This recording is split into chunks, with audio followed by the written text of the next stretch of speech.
Well, good morning. Here it is. It's Monday morning, and of course, today is December the 9th. And I hope that you had a great weekend. Anyway, I hope that you were able to spend time with with your family, maybe some friends, and maybe just hopefully had a good weekend to hopefully maybe rest up for this week that is upon us now and on this Monday morning. And God has certainly blessed us with the breath to breathe here on this Monday morning. And anyway, hope that you had a great day worshiping yesterday at your church place of your choice.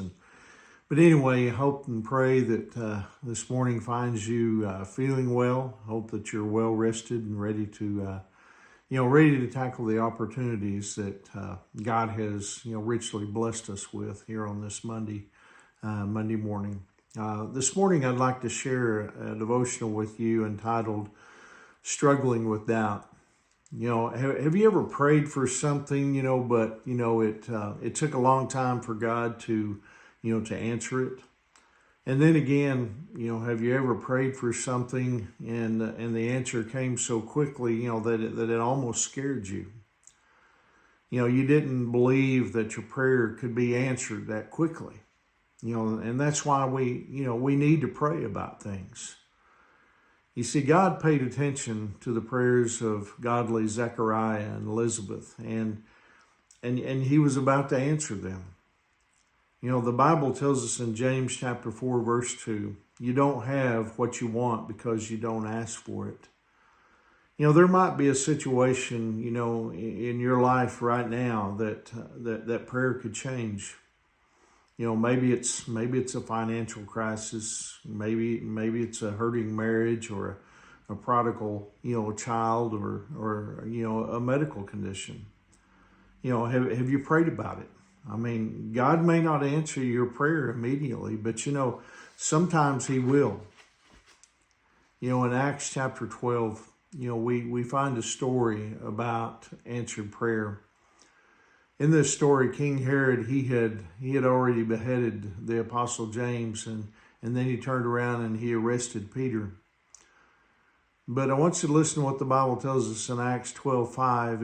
It tells us that while Peter was in prison, the church prayed very earnestly for him. You see, God immediately answered their prayers and sent an angel into the prison who opened the doors so that Peter could walk out.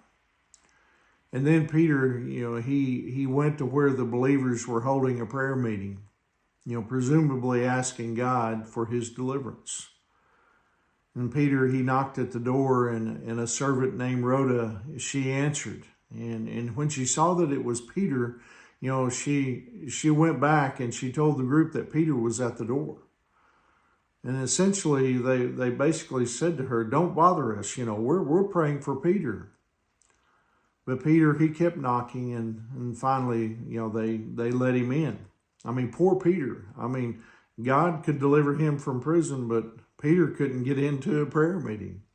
But like Peter's, friends, Zechariah, he struggled with doubt, when the angel Gabriel appeared to him and said to he and his wife, that he and his wife would, have a son named John. And so Zechariah, he asked a question in Luke 1:18. He asked, "How can I be sure this will happen? I'm an old man now, and my wife is also well along in years." And so Gabriel then told him in Luke chapter 1, verses 19 and 20, "I am Gabriel. I stand in the very presence of God. It was He who sent me to bring you this good news. But now, since you didn't believe what I said, you will be silent and unable to speak until the child is born. For my words will certainly be fulfilled at the proper time." I mean, Zechariah, he could have rejoiced, but instead he questioned. Let's not be too hard on Zechariah, though. I mean, after all, haven't we done the same thing? I mean, how many of us have entertained doubt?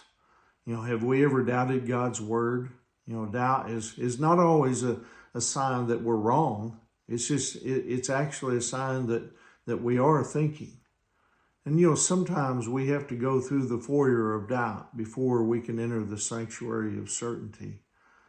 You see, we need to believe our beliefs and doubt our doubts.